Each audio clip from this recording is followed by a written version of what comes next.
Ever wondered what the universe's leftovers taste like? Here's something wild. Space has a microwave ding that's been going for 13.8 billion years. It's like the universe's biggest kitchen, and we caught it mid-cook. Scientists call it the cosmic microwave background, but I like to think of it as the original takeout order from the Big Bang.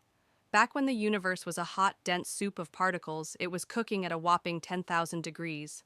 As space expanded, it cooled down, leaving behind this faint heat signature we can still detect today. It's basically the universe's way of saying, order up, the coolest part. This leftover heat helps us map out how galaxies formed and proves the Big Bang theory. Want to learn more mind-blowing space facts? Hit that follow button. We're just getting started with our cosmic kitchen adventures.